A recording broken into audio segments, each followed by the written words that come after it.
Buddy, this is Snap Legend here, and today we are going to be running 5 games of this Patriot deck that has a 56% win rate of 15,000 games, I believe. And so, main point of this deck, I believe, is to get all of your smaller cards like Void from Sentry and the Hood, -3, and then run Valkyrie. And if you don't have Valkyrie, shoot them on over with Annihilus. And all of these different cards that are created are also buffed by Patriot, like with the Demon here and all of Ultron's drones, as well as the Void after Valkyrie buffs that up to 3. So we're going to run a couple of games, see how that favors us, and I will be right back. Jumping into our first game here with Raven. I got Ant-Man, Wasp, and Triple M. I'm going to send the Hood on over with Oscorp Tower. I love doing this with negative cards, sending them on over with different created locations. Or not created, but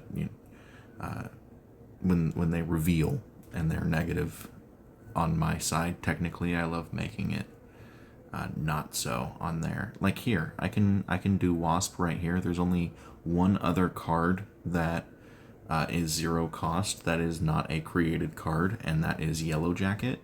And so Yellow Jacket will be there, and because I'm playing this first with Tarnax 4 being the location, it'll change to Yellow Jacket, and my Ant-Man will also change. And Yellow Jacket's ability didn't really, it went off, but it didn't do anything because of the him being the first card. So this is a really weird game, but with Weird World. But I just got their Mr. Negative, which is an integral part to their game, and yeah, they just retreated because they lost their Mr. Negative. You've got another game here with Corsario. I do not know. Got a couple of big cards in our hand here. This isn't. I wouldn't say this is the best run right now. Now they all cost 5, but.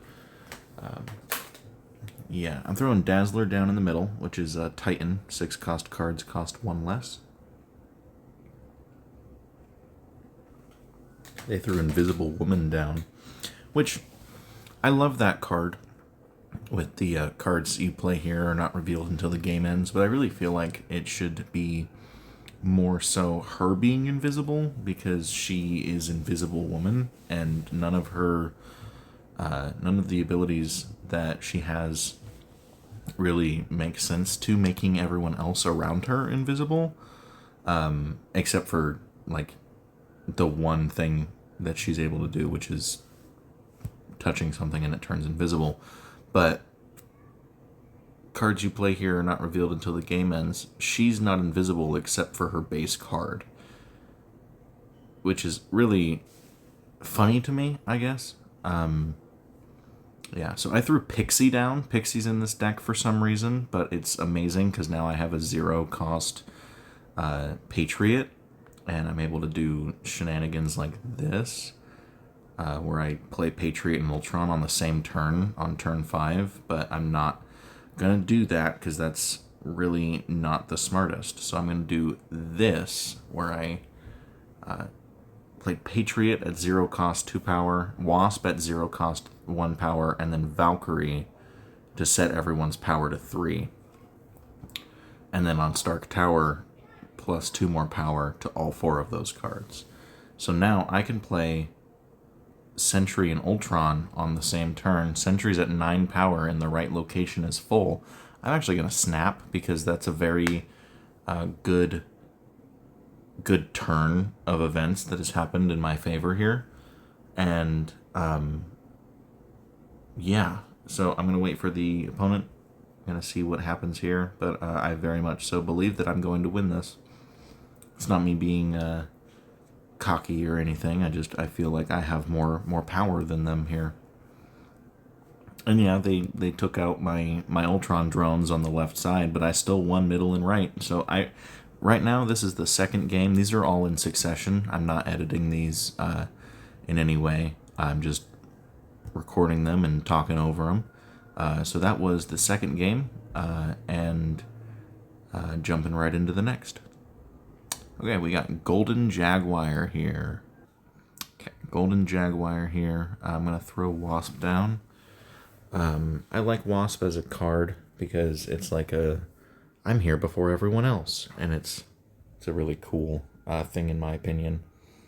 After you play, I really don't like the Lockjaw nerf that they gave because he used to be in just like a text card, not like an activate, a non-reveal, or an ongoing, just like a text card. And it was the next card you play here gets swapped with your deck once per turn or something like that. And now it's an activate, which only allows it to happen once at any location. But it's quite annoying how they did that. But hey, I got a Pixie, and I'm gonna do the Lockjaw thing. So after you play your next card, swap it with one from your deck. So I'm gonna do that. Use Pixie's ability, switch her out for something higher if possible, maybe a Patriot or something. That's hilarious. I'm not pre-recording these and talking over them. I'm talking while I'm recording these, and that was a complete guess. I didn't think Patriot was going to be here. I loved it though. I'm gonna throw Dazzler right here. I'm kind of worried about lumping all of my ongoing cards into the same area, especially with that Lasher, so I'm going to go middle instead with Dazzler. Ooh. Lasher is pretty annoying. So this is a negative deck, like they're running negative cards. Starlight Citadel just changed the locations around.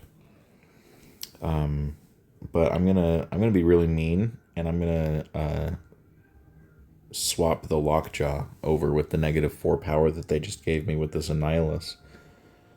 Because their thing afflict 3 enemy cards here with -1 power, which I feel like the thing should have a better text set than what he already has. Like Thing First Steps. I really liked the Thing First Steps with how they made his card and everything. But the Thing really doesn't get much love in this game, and it makes me really sad, honestly. I'm going to play Ultron now. I have a Patriot, which will help fill the locations. Ooh, no, they got me. Okay, oops, wrong one. There we go. Golden Jaguar, good game, my friend. Ooh, throw my Magneto. They got the 4. Nice. So that last one was the third game. This is the fourth game. Searching for our opponent here. I like this deck. It's a very nice early game deck, I would say. I think there's only like 2 or 3 Series 5 cards, I think. I can double check after this game, but I don't think there's a lot of expensive cards here in this deck. Like there's the Hood and Dazzler and Ant-Man, and those are all Series 3, maybe even smaller. I don't know. I'm not the best at remembering what the series, like what location the series cards are in, or what cards are in each series. I apologize. I'm going to throw a Patriot down here on... No, I'll throw Mobius just in case we get a Pixie. Pixie is a very fun card in this deck. I don't think she would be used anywhere else right now. Swapping... Oh, I don't have anything that would have been destroyed, so it doesn't really matter. I'm going to throw Patriot in the Hood here. The Hood on the right, because I have a Nihilus in my hand, and I don't think they're expecting an Annihilus with the Dazzler and Ant-Man. I think they might be expecting an ongoing deck with the 3 cards that I've played so far, being Mobius, Dazzler, and Ant-Man. But if I play the Hood and then a Nihilus, I feel like they will get tripped up a little bit. Like, what's this guy doing? So that's another thing that I really like about this deck is the fact that it's not really a thing that two people would lump together, which I've already used that word today, but no matter. The kind of junk aspect with the negative cards, like the Void being -9 and the Hood being -3 and all those different things, they can be changed with Valkyrie to 3 power, and that's setting the card to 3 power. That's not giving the card 3 power or giving it power until it's 3. It's you set that base card's power to 3. And so I love it. I've always loved Valkyrie. I used to play Valkyrie in a C3 deck, a Cerebro 3 deck, where I had cards that weren't 3 power. They were like 1 and 2 power, and then I would bump them up with her. And I also loved Valkyrie in the MCU as a character, and so I guess it might be connected to that in some ways.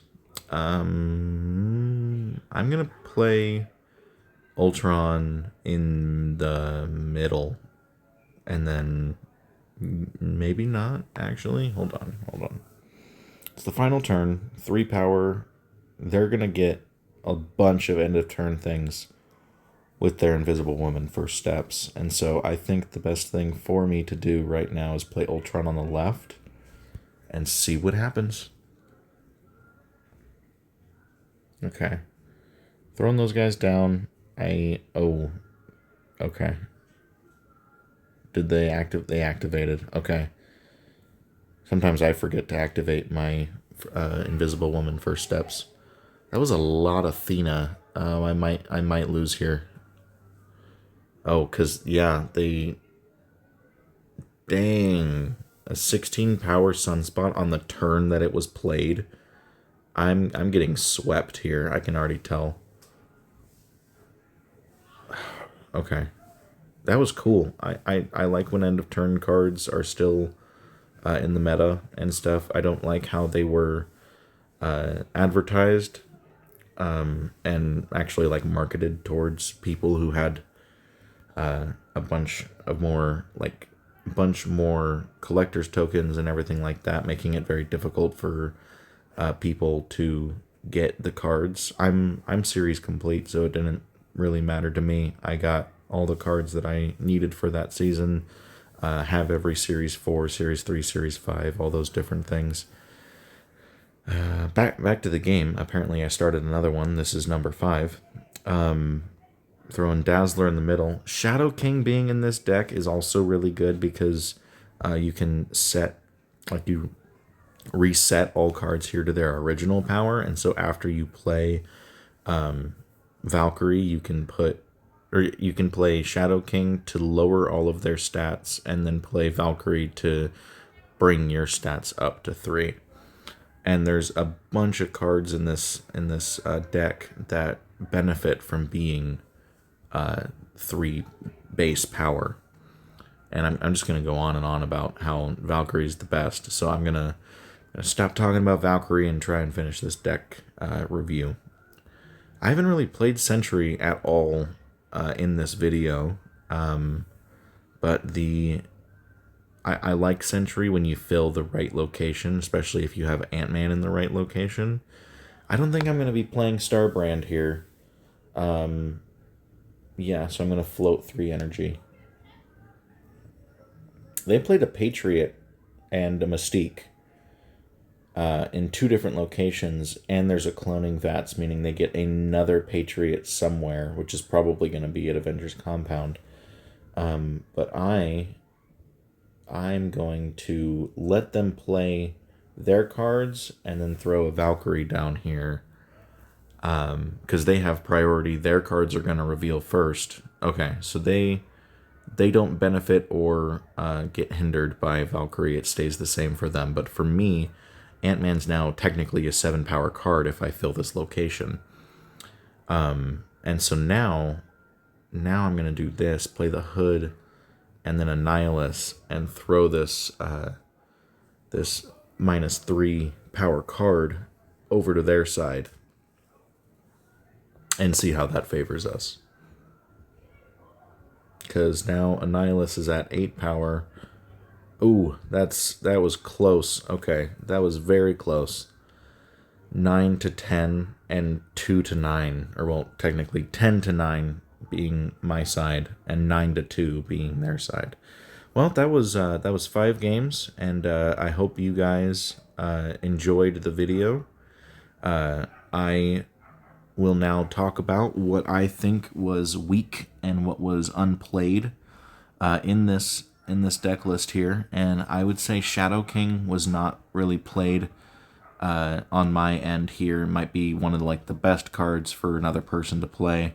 But then Dazzler, I would play her, but she would never get any points higher than what she was already set to, which is her base power of 2 and or 3 with Valkyrie.